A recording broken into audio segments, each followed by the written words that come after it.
আমার জানতে হবে এই আসল গুড্ডি মাসি কিনা, কারণ মাসির স্বামী তো অনেক বছর আগেই মারা গেছে, কিন্তু মাসি তো বলছে রেগে আছে তাই চলে এসেছে। আমার কাছে কি লুকোচ্ছে? আচ্ছা মাসি, একটা কথা বলো তো, তুমি বলছিলে যে মেশো তোমার উপর রাগ করেছে আর তুমিও ওনার দীর্ঘায়ুর জন্য ব্রত করছো, এরপরেও কি তোমার সঙ্গে দেখা করতে আসবেন না?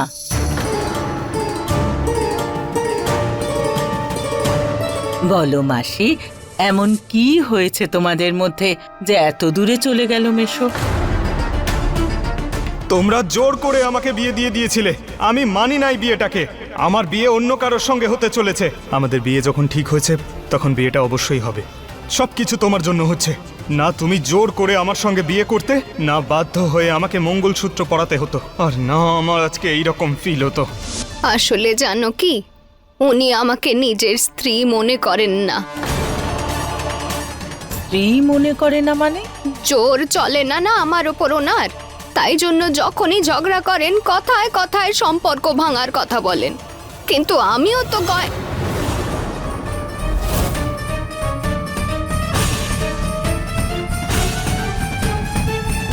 গুড্ডি বুড়ি নই যে ভয় পেয়ে যাব। আরে 7 জন্ম পর্যন্ত ওনার পিছু ছাড়বো না আমি। আমিও নিজের স্ত্রীর ধর্ম পালন করব আর ওনাকে সোজা রাস্তায় নিয়ে আসবো। আচ্ছা মাসি, কয়েকদিনের মধ্যেই তোমাদের মধ্যে ঝগড়া হয়েছে নাকি? ওই জন্যেই তো আমি আমার মেয়ের কাছে চলে এসেছি।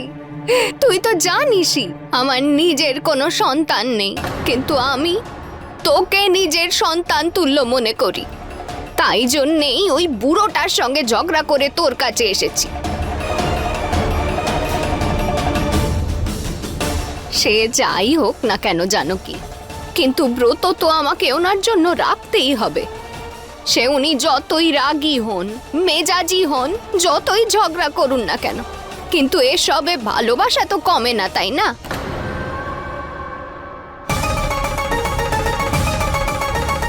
এ তো গুড্ডি মাসিই নয়, কারণ গুড্ডি মাসির সঙ্গে এর কথা মিলছে না। তাহলে কে?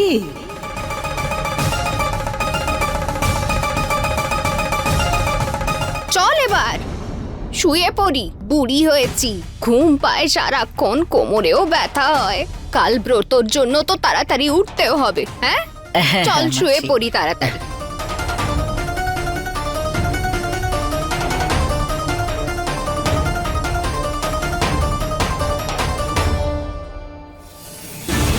কিছু তো গন্ডগোল আছে। প্রথমে বলল স্বামী আছে যে মারা গেছে, আর এখন বলছে সন্তান নেই।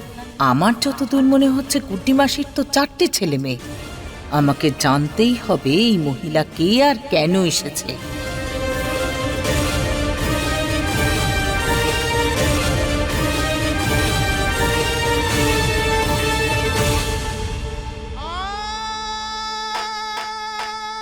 হে ভোলানাথ, আবার কোনো ভুল কথা বলে ফেললাম না তো? আমাকে ক্ষমা করে দেবেন ভোলানাথ। না জানি আলিয়ার সত্যিটা সবার সামনে আনার জন্য আর কত মিথ্যে বলতে হবে আমাকে।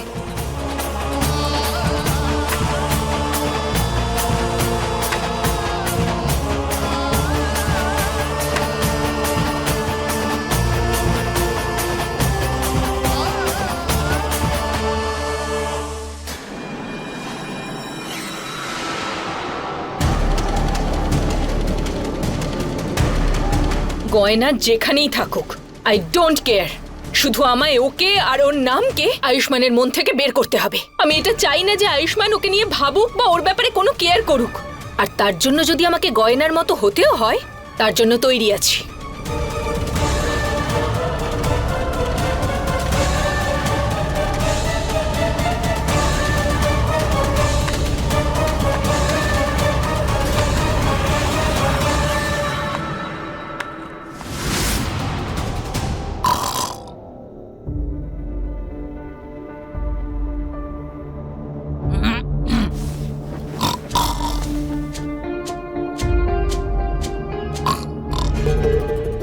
একেই তো এই গদিতে ঘুম আসছে না, তার মধ্যে এই পিসিমা জোরে জোরে নাক ডেকে চলেছেন।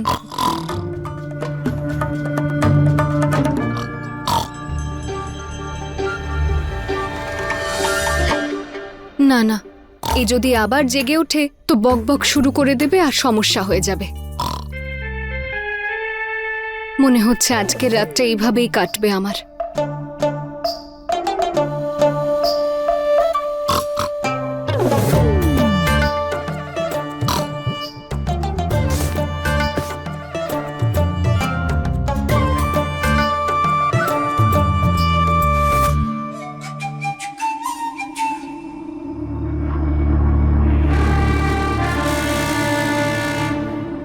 উর্বশী এখনো টাকা নিয়ে এলো না কেন?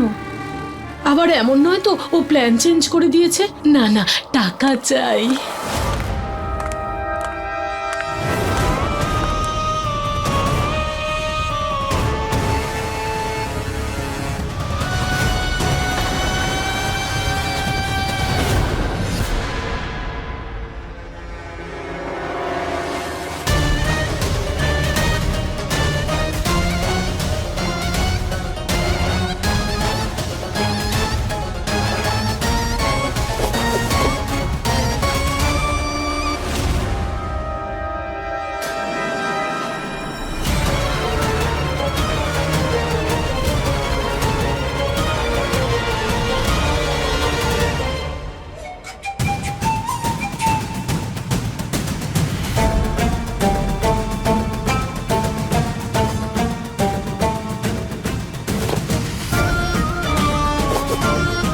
দারুণ ব্যাপার, কতগুলো টাকা!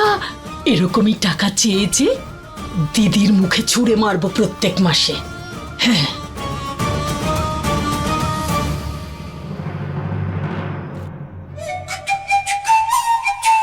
এই যে বড় বৌমা, খাবারগুলোর ডানা হয়েছে যে উড়ে যেত, সবার আসার অপেক্ষা করতে পারছিলে না? আরে না দিদি, আমার খুব জোরে খিদে পেয়েছিল, আর যে কোনো সময় সূর্য উঠে যাবে, তার আগে আমাকে সব খাবার শেষ করতে হবে, তাই খাচ্ছি। হ্যাঁ বৌমা, যেদিন তোমার ব্রত থাকে সূর্যদেব তো রাত 2টোর সময় উদয় হয়, তাই না?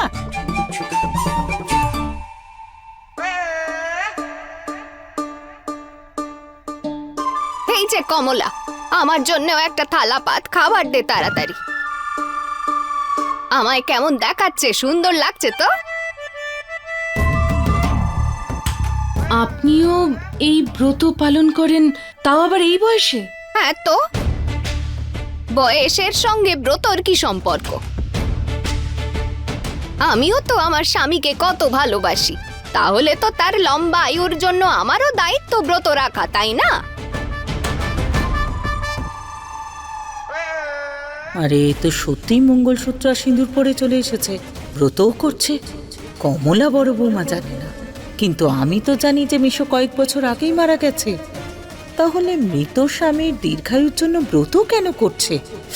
নিশ্চয়ই গন্ডগোল আছে, আর সেটা আমায় শিগগিরই জানতে হবে। দিদি, আমি দেখে আসছি আলিয়া এখনো এলো না কেন।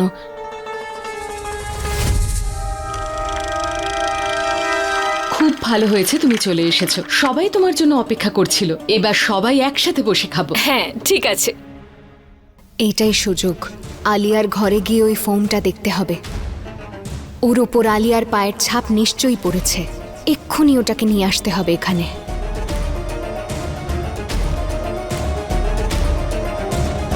তোমরা সবাই আরম্ভ করো, আমি বাগানে প্রদীপ জ্বালিয়ে আসছি। আরে মাসি, এত তাড়াহুড়োর কি আছে? আগে খেয়ে নাও, তারপর বরং যেও। আরে জানো কি, আমার অভ্যেস নেই সকাল সকাল কিছু খাবার। আমি প্রথমে প্রদীপ জ্বালাই, তারপরে খাই। আরে সবাই খাওয়া শুরু করো, না হলে ও খেয়ে ফেলবে সব। শুরু করো, শুরু করো। এই নকল গুড্ডি মাসির মনে তো কিছু একটা চলছে, কিন্তু কি চলছে? এর আগে কেউ আমাকে দেখে ফেলে, তাড়াতাড়ি গিয়ে আলিয়ার ঘর থেকে ওই প্রমাণটা নিয়ে চলে আসি।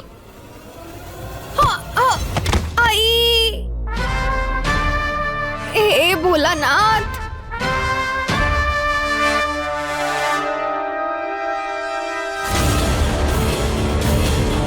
এটা কি করলেন আপনি? আমি কি করেছি? আপনি নিজের চোখে দেখে হাঁটতে পারেন না, একটা বুড়িকে ফেলে দিলেন। কোনো ভালো ডাক্তারের কাছে গিয়ে নিজের চোখে চিকিৎসা করান ডাক্তার বাবু। ডাক্তার বাবু এভাবে তো গয়না রাখতো আমাকে।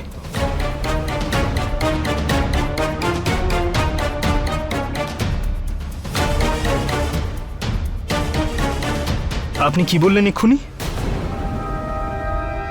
দেখে হাঁটতে পারেন না নাকি? তারপর? গিয়ে ভালো করে কোনো ডাক্তারের কাছ থেকে চিকিৎসা আরে করেন। না না, তারপর কি বললেন? এটাই ভালো। একে তো নিজেই ফেলবে, তারপর প্রশ্নের পর প্রশ্ন করে যাবে। এটা তো সেরকম হয়ে গেল যে ডাক্তার উল্টে পেশেন্টকেই বকছে। এরকম কোনো কথাই নেই। কথাটা আসলে হলো, শিক্ষক বা ডাক্তার হোক, আপনি তো আমাকে শোনাতেই থাকবেন। ও টান আমাকে, আমার তো কোমরে টান লেগে গেল। হ্যাঁ কিন্তু তার আগে বলুন আপনি আমাকে কি বললেন? আরে বাচ্চা, আমি বুড়ো হয়েছি, বেরিয়ে যায় মুখ থেকে এটা সেটা মনে থাকে না। আমার কোমরে টান লেগেছে, আমাকে তুলুন তাড়াতাড়ি।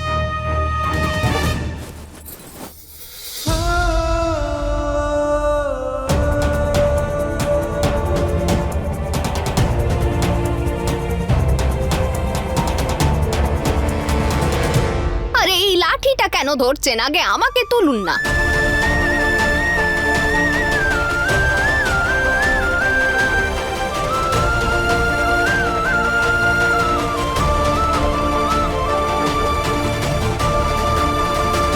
আমি খুব ভালো করে জানি আপনি কি বলেছিলেন।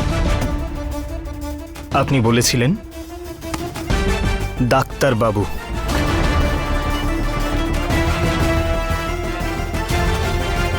হ্যাঁ তো, আপনি তো ডাক্তারই, আর আমার সোনা বাবুও তো। আরে আন্টি, এরকম করবেন না। আবার আন্টি বললি তুই? আমি 10 বার বলেছি গুড্ডি বল, গুড্ডি বল। আর কেন করব না আমি এমন? তুই তো আমার সোনা বাবু। এটা ধরুন। একবার যেন মনে হলো গয়না। আমার কি হচ্ছে সব?